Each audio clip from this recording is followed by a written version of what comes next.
ದೇವರ ನಾಮಕ್ಕೆ ಸ್ತೋತ್ರವಾಗಲಿ. ಇಂದಿನ ನಿರೀಕ್ಷೆಯ ವಾಕ್ಯಕ್ಕೆ ನಿಮ್ಮೆಲ್ಲರನ್ನೂ ಸ್ವಾಗತಿಸಿಕೊಳ್ಳುತ್ತಾ ಇದ್ದೇನೆ. ಇಂದಿನ ವಾಕ್ಯವನ್ನು ನಾವು ಓದಿಕೊಳ್ಳೋಣ. ಯೋಹಾನ 19ನೇ ಅಧ್ಯಾಯ 30ನೇ ವಾಕ್ಯ. John chapter 19 verse 30. ಯೇಸು ಆ ಹುಳಿ ರಸವನ್ನು ತಕ್ಕೊಂಡ ಮೇಲೆ ತೀರಿತು ಎಂದು ಹೇಳಿ ತಲೆ ಬಾಗಿಸಿ ಆತ್ಮವನ್ನು ಒಪ್ಪಿಸಿಕೊಟ್ಟನು. ಯೇಸು ಆ ಹುಳಿ ರಸವನ್ನು ತಕ್ಕೊಂಡ ಮೇಲೆ ತೀರಿತು ಎಂದು ಹೇಳಿ ತಲೆ ಬಾಗಿಸಿ ಆತ್ಮವನ್ನು ಒಪ್ಪಿಸಿಕೊಟ್ಟನು. ಇಟ್ ಈಸ್ ಫಿನಿಶ್ಡ್ ಎಂಬುದಾಗಿ ಇಂಗ್ಲೀಷಲ್ಲಿ ನಾವು ನೋಡುತ್ತಾ ಇದ್ದೇವೆ. ಕನ್ನಡದಲ್ಲಿ ತೀರಿತು ಎಂಬುದಾಗಿ ಯೇಸು ಸ್ವಾಮಿ ಹೇಳಿ ತಲೆ ಬಗ್ಗಿಸಿ ತನ್ನ ಪ್ರಾಣವನ್ನು ಬಿಟ್ಟರು ಎಂಬುದಾಗಿ ನಾವು ನೋಡುತ್ತಾ ಇದ್ದೇವೆ. ಹಲ್ಲೆಲೂಯಾ. ಕೊನೆಯದಾಗಿ ಯೇಸು ಸ್ವಾಮಿ ಬಾಯಿಂದ ಬಂದ ಮಾತು ಎಲ್ಲವೂ ತೀರಿತು, ಎಲ್ಲವೂ ನೆರವೇರಿತು ಅಥವಾ ಮುಗಿಸಿದ್ದೇನೆ ಎಂಬುದಾಗಿ ಹೇಳಿದರು. ಈ ಮಾತನ್ನು ನಾವು ಧ್ಯಾನ ಮಾಡಿ ನೋಡುವಾಗ ದೇವರು ಮನುಷ್ಯ ಕುಲಕ್ಕಾಗಿ ಅವರು ತೀರ್ಮಾನ ಮಾಡಿದ ಆ ರಕ್ಷಣೆಯ ಕಾರ್ಯ, ಆ ರಕ್ಷಣೆಯ ಕೆಲಸ ಮುಗಿಯಿತು. ಕಲ್ವಾರಿ ಶಿಲುಬೆಯಲ್ಲಿ ನಮ್ಮೆಲ್ಲರ ರಕ್ಷಣೆಯ ಕಾರ್ಯವನ್ನು ದೇವರು ಮಾಡಿ ಮುಗಿಸಿದರು. ನಮ್ಮೆಲ್ಲರಿಗಾಗಿ ಮಾಡುವಂತಹ ನಾವು ಮಾಡಲಾರದ ಕಾರ್ಯಗಳು, ನಮ್ಮ ರಕ್ಷಣೆಗೆ ನಾವು ಮಾಡಲು ಸಾಧ್ಯವಿಲ್ಲದ ಕಾರ್ಯವನ್ನು ದೇವರು ಮುಗಿಸಿದರು, ಕಂಪ್ಲೀಟ್ ಮಾಡಿದರು. ಪೌಲನು ಹೇಳುತ್ತಾ ಇದ್ದಾರೆ ಫಿಲಿಪಿಯನ್ಸ್ 1ನೇ ಅಧ್ಯಾಯದಲ್ಲಿ 6ನೇ ವಾಕ್ಯದಲ್ಲಿ, ದೇವರು ಶುರು ಮಾಡಿದ ಒಳ್ಳೆ ಕಾರ್ಯವನ್ನು ಅವರೇ ಕಂಪ್ಲೀಟ್ ಮಾಡುವ ದೇವರು, ಫುಲ್ಫಿಲ್ ಮಾಡುವ ದೇವರು, ಅಕಂಪ್ಲಿಷ್ ಮಾಡುವ ದೇವರು, ನೆರವೇರಿಸಿ ಮುಗಿಸುವ ದೇವರು, ಆರಂಭಿಸಿದವರು ಮುಗಿಸುವ ದೇವರು. ಆಮೇನ್. ನಮ್ಮ ಜೀವನದಲ್ಲಿ ಕೂಡ ಈ ಒಂದು ರಕ್ಷಣಾ ಕಾರ್ಯವನ್ನು ದೇವರು ಶಿಲುಬೆಯಲ್ಲಿ ಮುಗಿಸಿದರು. ಅವರೊಬ್ಬರೇ ಒಂದು ತ್ಯಾಗ, ಒಂದು ಯಜ್ಞವಾಗಿ ಇದ್ದರು. ಅವರು ಒಬ್ಬರೇ ಒಂದು ಮಾರ್ಗವಾಗಿದ್ದರು. ಅವರು ಒಬ್ಬರೇ ಆ ರಕ್ಷಣೆಯ ಕಾರ್ಯವನ್ನು ಮುಗಿಸುವಂತಹ ವ್ಯಕ್ತಿಯಾಗಿದ್ದರು.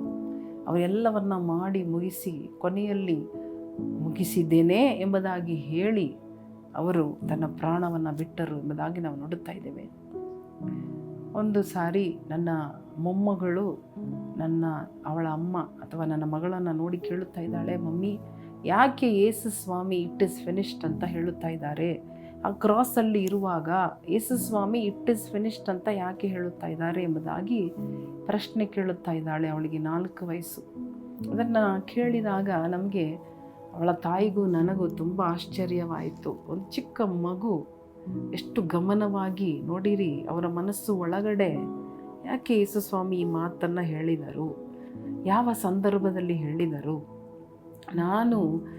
ನಾವು ಮಾಡಬೇಕಾದ ಕಾರ್ಯವನ್ನು ಮಾಡಲಾರದೇ ಹೋದೆವು, ಮಾಡಲು ಸಾಧ್ಯವಿಲ್ಲ. ಆದರೆ ನಮಗಾಗಿ, ನಮ್ಮ ಪರವಾಗಿ ಯೇಸು ಸ್ವಾಮಿ ಕಲ್ವಾರಿ ಶಿಲುಬೆಯಲ್ಲಿ ಬೆವರನ್ನು ಮಾತ್ರ ರಕ್ತವಾಗಿ ಸುರಿಸಿದ್ದಲ್ಲ, ತನ್ನ ಶರೀರದಲ್ಲಿ ಇದ್ದ ಒಂದೊಂದು ಹನಿಯನ್ನು ಕೂಡ ನಮಗಾಗಿ ಸುರಿಸಿ ಮುಗಿಸಿದರು. ರಕ್ತವನ್ನೆಲ್ಲ ಸುರಿಸಿ ಮುಗಿಸಿದರು. ನಮಗಾಗಿ ಎಲ್ಲ ಪಾಡು, ಎಲ್ಲ ಅವಮಾನ, ಎಲ್ಲ ನಿಂದೆ, ಎಲ್ಲ ನಿರಾಕರಣೆ, ಎಲ್ಲ ಹಿಂಸೆಯನ್ನು ಅವರು ಸಹಿಸಿ ಹೊತ್ತು ತೀರಿಸಿ ಮುಗಿಸಿದರು ಎಂಬುದಾಗಿ ಅವಳಿಗೆ ನಾವು ಎಕ್ಸ್ಪ್ಲೇನ್ ಮಾಡಬೇಕಾಗಿತ್ತು. ಆಗ ಅವಳಿಗೆ ಸಮಾಧಾನ ಆಯಿತು. ಆಮೇಲೆ ಅದೇ ರೀತಿಯಾಗಿ ನಾವು ಕೂಡ ತಿಳ್ಕೊಳ್ಳೋಣ. ದೇವರು ಇಟ್ ಈಸ್ ಫಿನಿಶ್ಡ್ ಅಂದಾಗ ನಮ್ಮ ಪರವಾಗಿ ಎಲ್ಲವನ್ನ ಮಾಡಿ ಮುಗಿಸಿದ್ದಾರೆ. ಆ ಮುಗಿಸಿದ ಕಾರ್ಯವನ್ನು ನಾವು ಪಾಲಿಸೋಣ, ಆ ಹೆಜ್ಜೆ ಜಾಡಲ್ಲಿ ನಡೆಯೋಣ, ಆ ರಕ್ಷಣಾ ಕಾರ್ಯವನ್ನು ಅಪ್ಪಿಕೊಳ್ಳೋಣ, ಆ ರಕ್ಷಣೆಯ ಯಜ್ಞವಾಗಿರುವ ಕುರಿಮರಿಯನ್ನು ನಂಬೋಣ, ಅಂಗೀಕಾರ ಮಾಡೋಣ. ಅವರೇ ಮಾರ್ಗ, ಅವರೇ ಸತ್ಯ, ಅವರೇ ಆ ರಕ್ಷಣೆ. ಹಲ್ಲೆಲೂಯಾ. ಅವರೇ ಆ ಒಂದು ವ್ಯಕ್ತಿ ಹೂ ಕುಡ್ ಪೇ ಎವ್ರಿಥಿಂಗ್, ಎಲ್ಲವನ್ನ ಪೇ ಮಾಡಿ ಮುಗಿಸಿದರು. ಲಾಸ್ಟಲ್ಲಿ ಬಿಲ್ಲು ಬರುವಾಗ ಯಾರು ಪೇ ಮಾಡುತ್ತಾರೋ ಫುಲ್ ನಾನು ಪೇ ಮಾಡಿದ್ದೀನಿ, ಇನ್ನು ಚಿಂತೆ ಮಾಡಬೇಡ ಅಂತ ಹೇಳಿದ ಹಾಗೆ ಯೇಸು ಸ್ವಾಮಿ ಎಲ್ಲವನ್ನ ಅಲ್ಲಿ ಕಟ್ಟಿ ತೀರಿಸಿದರು. ಈ ದಿನ ನಾವು ಶೋಕವನ್ನು ಅನುಭವಿಸುವುದು ಮಾತ್ರವಲ್ಲದೆ ದುಃಖಪಟ್ಟು ವ್ಯಥೆಪಟ್ಟು ಹೊರಗಣದಲ್ಲಿ ನಾವು ತೋರಿಸುವ ದುಃಖ ಅಲ್ಲ, ನಮ್ಮ ಒಳಗಡೆ ಪ್ರಶ್ನೆ ಬರಲಿ, ನಮ್ಮ ಒಳಗಡೆ ತೀರ್ಮಾನಗಳು ಬರಲಿ, ನಮ್ಮ ಒಳಗಡೆ ರೂಪಾಂತರಗಳು, ಮಾನಸಾಂತರಗಳು ಬರಲಿ. ದೇವರ ತ್ಯಾಗವನ್ನು ನೋಡಿದ್ರೆ ಯಾವ ಒಂದು ಕೂಸು, ಯಾವ ಚಿಕ್ಕ ಮಗು ಕೂಡ ಅರ್ಥ ಮಾಡಿಕೊಳ್ಳುತ್ತದೆ. ಅದಕ್ಕೆ ಅದನ್ನು ಡೈಜೆಸ್ಟ್ ಮಾಡೋಕ್ಕಾಗೋದಿಲ್ಲ. ಯಾಕೆ ಯೇಸು ಸ್ವಾಮಿಗೆ ಈ ಪೆಟ್ಟು, ಯಾಕೆ ಯಾಕೆ ಯಾಕೆ? ಇದೇ ಪ್ರಶ್ನೆ ನಮ್ಮ ಒಳಗಡೆ ಬರುತ್ತದಾ?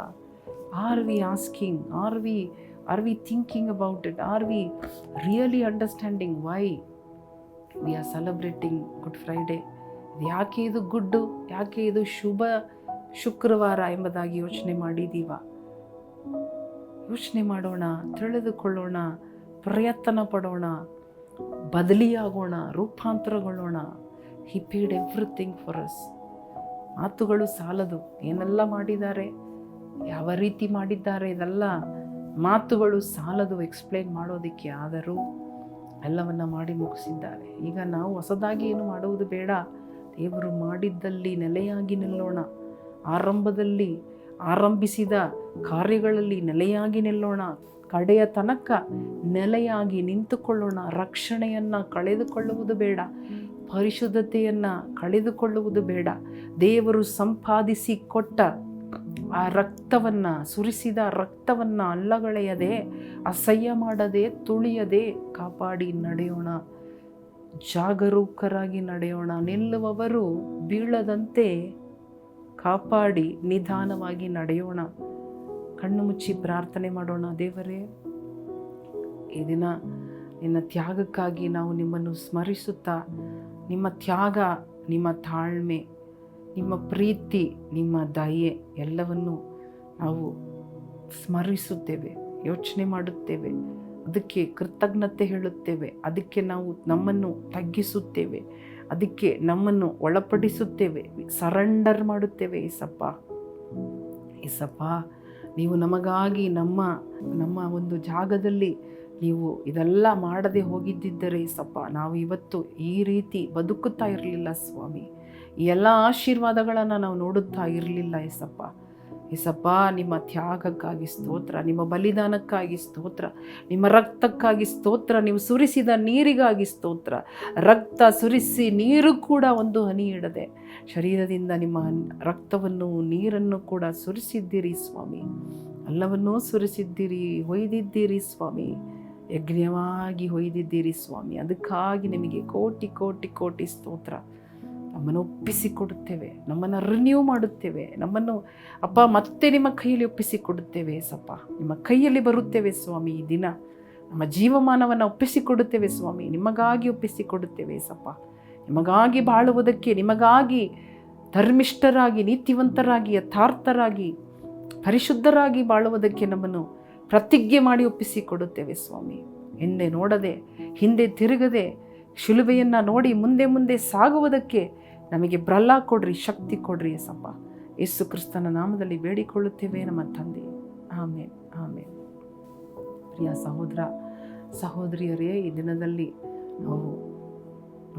ನಾವು ಯೋಚನೆ ಮಾಡುವುದ, ನಾವು ತಿಳಿಯುವಂತಹ, ನೋಡುವಂತಹ, ಅರಿಯುವಂತಹ ಕಾರ್ಯಗಳನ್ನು ಮನಸ್ಸಿನಲ್ಲಿ ಇಟ್ಟುಕೊಂಡು ಚೆನ್ನಾಗಿ ಯೋಚನೆ ಮಾಡಿ ತೀರ್ಮಾನದಿಂದ ಬದುಕೋಣ. ನಮ್ಮ ಜೀವಮಾನ, ಉಳಿದಿರುವ ಬದುಕು ಅರ್ಥಪೂರ್ವಕವಾಗಿರಲಿ. ದೇವರು ನಿಮ್ಮನ್ನು ಆಶೀರ್ವದಿಸಲಿ. ಆಮೇನ್.